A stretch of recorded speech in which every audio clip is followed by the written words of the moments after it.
সাহেবের যে মেয়েকে প্রয়োজন পড়তো সেই মেয়ের সাথে কথা বলতো মেয়ে, ওই মেয়ে ওরে ফোন দিয়ে নেওয়া, ওর বাসার মধ্যে বসে ওরা ড্রিঙ্কস করছে। এইগুলো সব ধরনের তথ্য আমার কাছে আছে। ডিবি হারুন সাহেব ওনারা বলতেছিল যে এখন কি ওরা উঠাই নিয়ে আসবো, বল ওরা চিলের মতো উঠাই নিয়ে আসবো এখনই। লেলাকে বলছিল তোমার সাথে কথা আছে, তোমরা আমার ইসে আসো, অনেক দরকার আছে, ডিবি অফিসে আসো, এরকমভাবে ডাকছিল।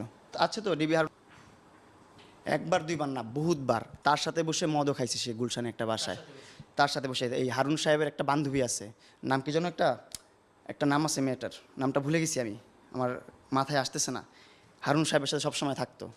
ওই হারুন সাহেবের যত কিছু প্রয়োজন পড়তো, যে মেয়েকে প্রয়োজন পড়তো সেই মেয়ের সাথে কথা বলতো মেয়ে, ওই মেয়ে ওরে ফোন দিয়ে নেওয়া, ওর বাসার মধ্যে বসে ওরা ড্রিঙ্কস করছে। এইগুলো সব ধরনের তথ্য আমার কাছে আছে। অবশ্যই তার তো ওইখানে তার চেম্বারের মধ্যে তার একটা খাবারের যে স্থান ছিল, যেখানে খাওয়া দাওয়া করতো, তার পাশে তার রেস্ট নেওয়ার একটা রুম ছিল, রেস্ট রুম, সেখানে বসে তারা গল্প করছে, তারা কথা বলছে। তার সাথে তো তার লোকও গেছিলো, তো সেই লোকগুলোকে ধরলেও তো বলা যাবে। আমি কাউকে মনে করি না, আমি এখন কার নাম বলবো কিছু তো বলার নাই। ওর লবিং তো অনেক বড়, সম্পর্ক ভালো ছিল, অবশ্যই ভালো থাকবে না কেন?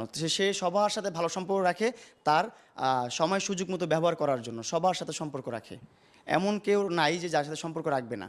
এখন যেই দল ক্ষমতা আসবে তার সাথেও সে ভালো সম্পর্ক রাখবে, তার সাথেও তাল মিলাবে, তার সাথেও ইয়া করবে যেন তার ক্ষমতা সে খাটাইতে পারে, সে যেন তার সুবিধা মতো ব্যবহার করতে পারে। এইগুলা না বলাই ভালো, এগুলা থাক, এগুলো আর বলতে চাই না আমি। আছে অনেক আছে, অনেকগুলো আছে, একটা দুইটা নাই এমন না, আছে, এটা হিন্দি দিলাম।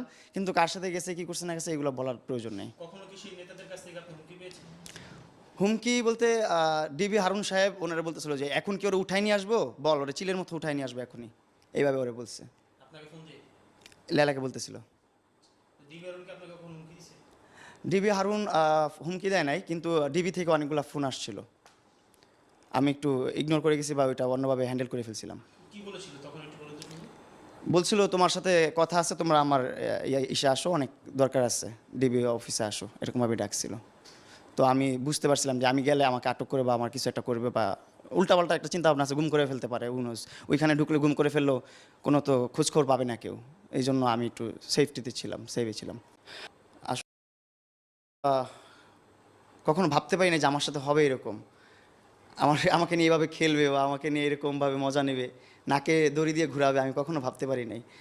আপনারা একটু সাপোর্ট করেন আমাকে আমাকে একটু দোয়া করেন, আমাকে কিভাবে সাহায্য করলে আমি এই ট্র্যাপ থেকে বেরোতে পারবো, আপনারা প্লিজ আমার সাহায্য করেন, এটাই আমি সবাইকে বলতে চাই।